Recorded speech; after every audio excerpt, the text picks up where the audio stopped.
Hi maboy, my name is Alan. Ito ang tuturo ko po ngayon ay 6 na klase na finger exercise. Pero bago yan, mag-subscribe muna kayo sa aking YouTube channel and please click the notification bell para updated kayo sa mga videos na ilalabas ko. Okay, number 1 na finger exercise is ito, stretch nyo muna yung mga daliri nyo. Stretching, finger stretching, number 1. Yan, ganyan. Isa-isa. Number 1, finger exercise, finger stretching. Number 2, cross finger exercise. Ibig sabihin niyan, ganyan. Cross finger exercise, ganyan. Number 2 yan, cross finger exercise. Yan, para hindi kayo mangalay. Yan. Number 3, finger exercise is ito, pointing finger exercise. Yan. Exercise yung bawat dulo ng daliri nyo. Yan. Pointing exercise. Number 4, finger exercise is ito, alternating finger exercise. Paano yan? Itong pinky tsaka si middle finger, ganyan, hawak.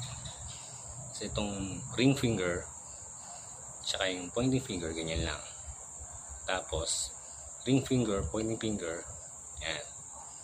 Alternate lang yan. Alternate finger exercise. Ayan. Pwede rin dito. Yan. Dapat yan, kabilis yan.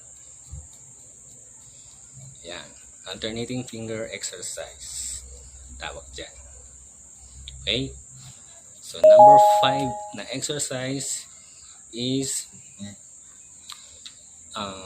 finger exercise with your guitar.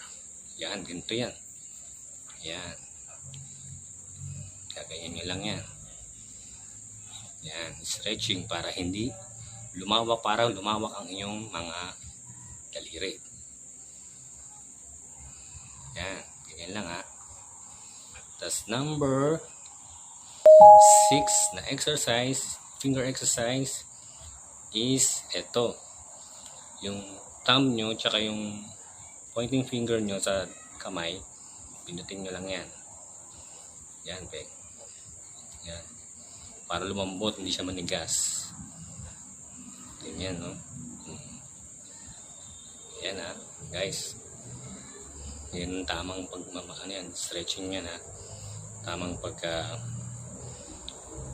massage. Okay? So, yan po lahat. Ang stretching bago mag-gitara and pagkatapos mag-gitara. Okay? So, yan. Every 3 minutes, bawat isa, every 3 minutes ang exercise. Pagkatapos mag-gitara, ganun din. So, please guys, magamit ito bago mag-gitara, and maraming salamat and God bless. Mabuhay.